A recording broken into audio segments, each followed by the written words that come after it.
46 children, 2 months, zero ransom paid.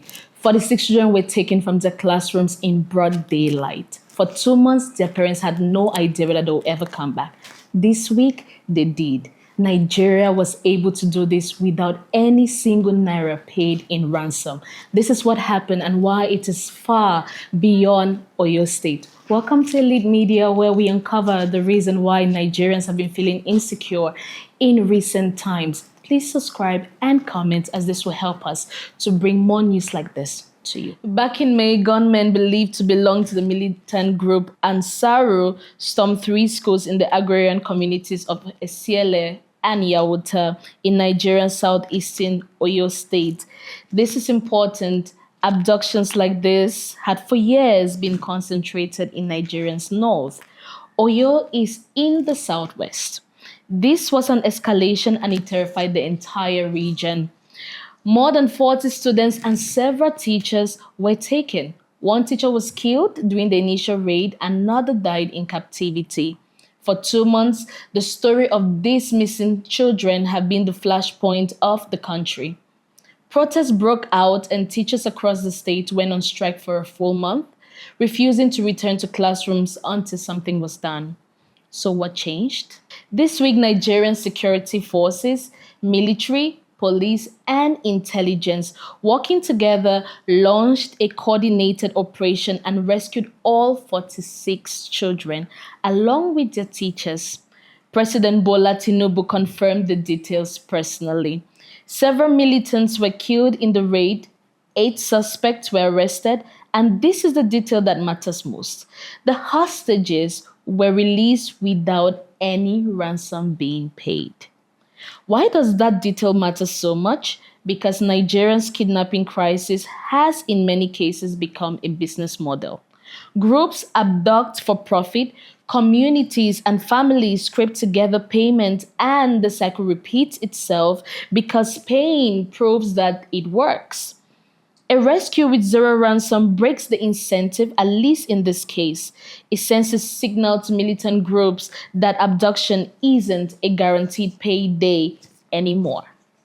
Picture it from the ground. Parents in Esiele and Yawuta who spent 2 months not knowing whether their child was alive.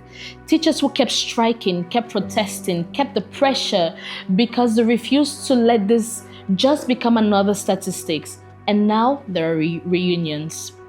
Children walking back into communities that has been holding their breath since May. This is also personal for Nigerians' brother story. Abductions for ransom have become disturbingly routine from Chibok in 2014 to countless smaller, less covered incident scenes. Every one of those stories shape how safe Nigerian families feel sending their kids to school. A clean, ransom-free rescue like this is rare enough that it genuinely newsworthy, not just as a happy ending, but as a possible shift in strategy. Here's the bigger picture for anyone watching from outside Nigeria or from the diaspora.